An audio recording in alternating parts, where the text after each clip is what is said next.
Hi everyone, welcome to your June 2016 love readings. If you enjoy these readings, make sure you watch my weekly love readings. I hope you enjoy your reading and have a blessed June. Hi Scorpio, welcome to your love reading for June 2016. I've already properly shuffled the deck. I'm just going to give it another quick shuffle. Oh, you had some jumping cards, but that's more than one, so I'll put them back. This is the love reading for Scorpio for June 2016. Love reading for Scorpio, June 2016. Love reading for Scorpio, June 2016. Okay, so let's go ahead and get 9 cards for you if I'll draw onto the back. The first card is the 8 of Swords.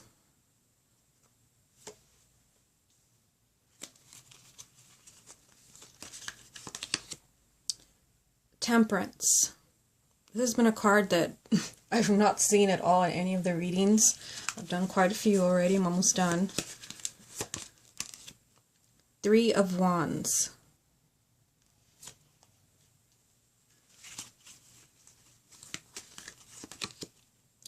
Ace of Cups.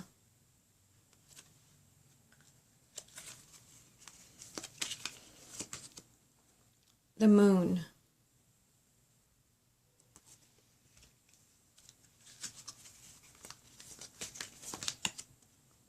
Death.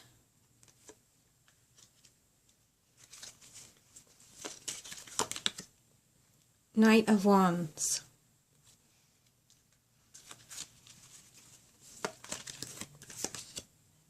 Eight of Wands. And then the final card is Queen of Swords.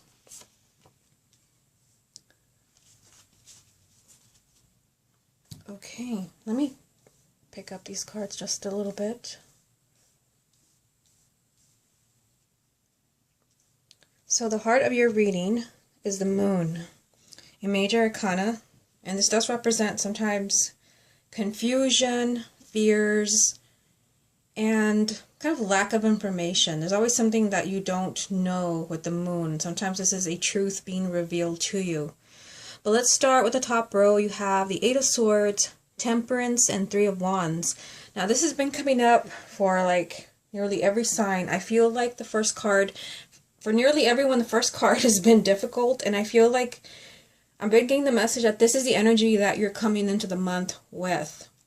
And like I said, nearly everyone has had a difficult card as the first card. I feel like that's a sign. And for you, it's the 8 of Swords. So I feel like when it comes to love, like you've been feeling kind of trapped, blocked, uninspired. You kind of feel like you're not really seeing like any change or any movement.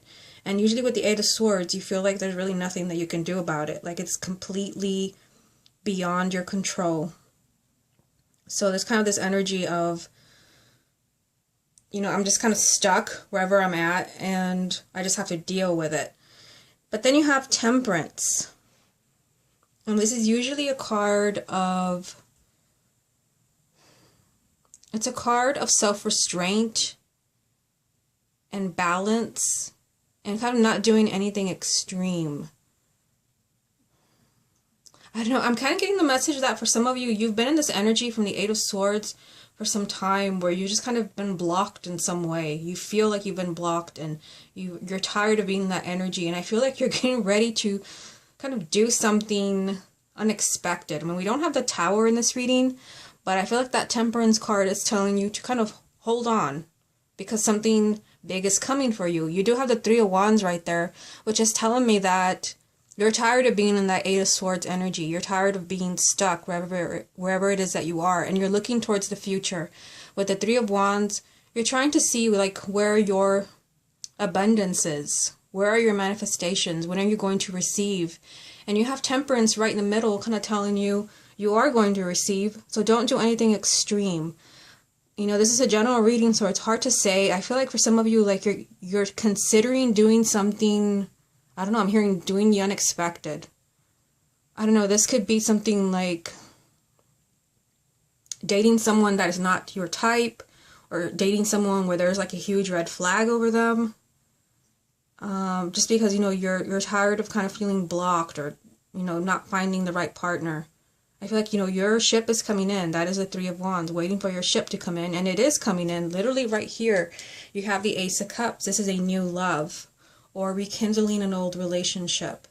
So they're saying don't kind of push it by doing something crazy, even though you're going to feel that you want to, but you just want to receive. You're tired of being in that energy of being blocked and kind of feeling trapped in a situation.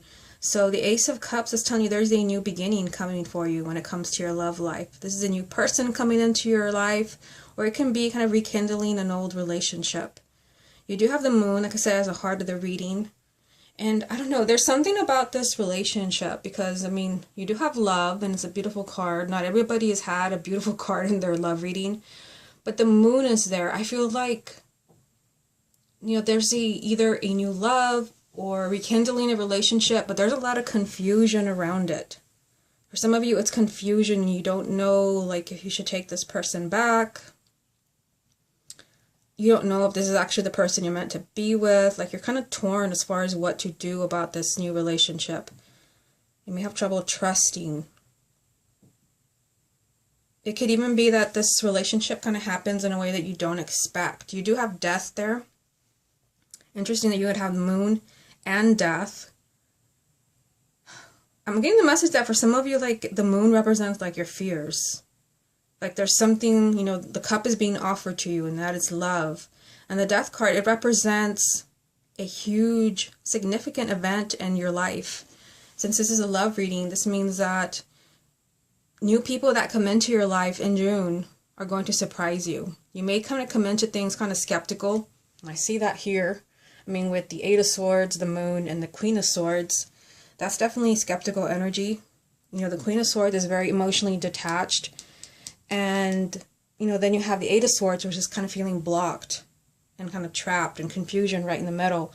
So I feel like the people that you're connecting with, that you feel connected to in June, this is something significant because the Death card is here. It means that this relationship will play a significant part of your life. So I'm saying to not be afraid and to trust. Now, moving on to this row here, you have the Knight of Wands, the Eight of Wands, and the Queen of Swords. So the Knight of Wands, this could be someone who's a fire sign. And down here, you know, this could be someone, even though it's a queen, it could be a male, it could be a fire sign and an air sign. And there's, you know, excitement and change right in the middle. And it's interesting that, you know, you have the Eight of Swords and the Eight of Wands, because they're kind of similar and different at the same time. The Eight of Swords, like I said, that represents being stuck in, like, this phase that you just, like, you can't get out of it. It's like a vicious cycle and you feel trapped. You feel powerless. This is being released from this energy of feeling trapped. This is literally a card of finally moving forward after having been trapped or just kind of stuck in an energy that you did not like, a boring energy. After not really seeing any excitement or change, finally things move along for you. It could also represent some type of, like, exciting communication, perhaps from this person here who is a fire sign. Now this Knight here, you know, there is a double message here of movement in your love life. This Knight is, you know, kind of very fiery. It's a suit of spirit, and it does represent a lot of movement and a lot of action in your love life, and this is the same meaning, so it's a double message.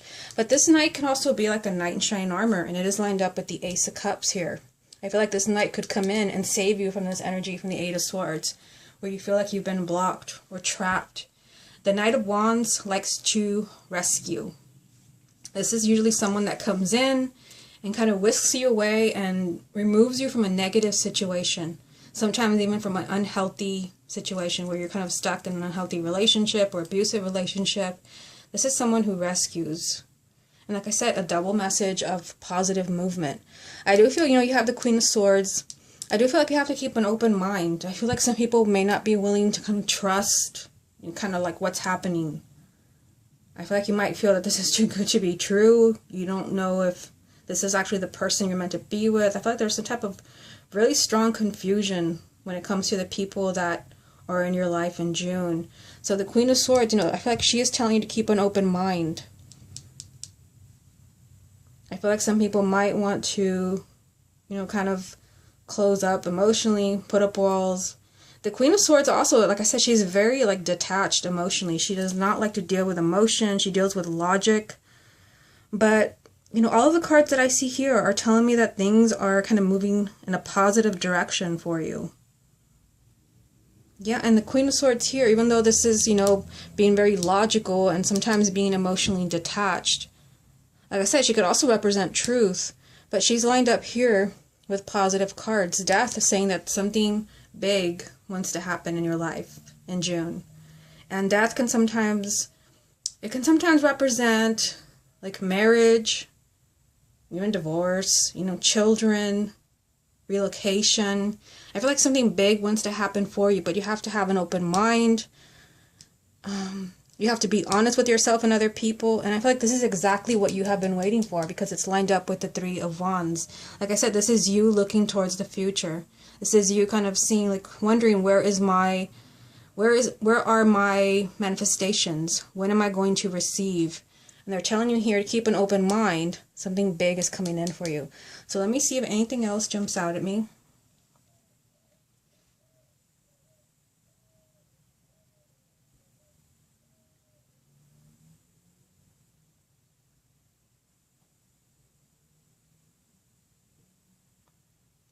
Yeah, I'm kind of seeing like what's going on here.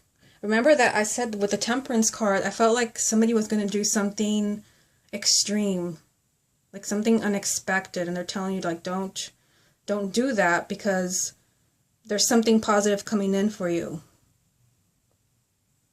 Yeah, I feel like the moon is really reinforcing that, seeing, you know, what's going on here.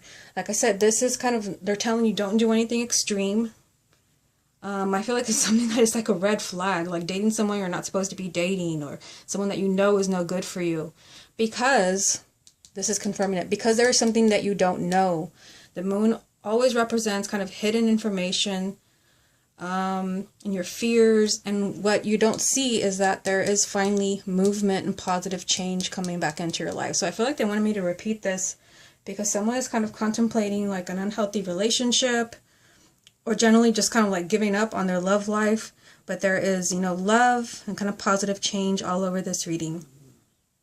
Okay, so this has been your love reading for the month of June 2016. Hope you enjoyed it, and I will speak to you again next month.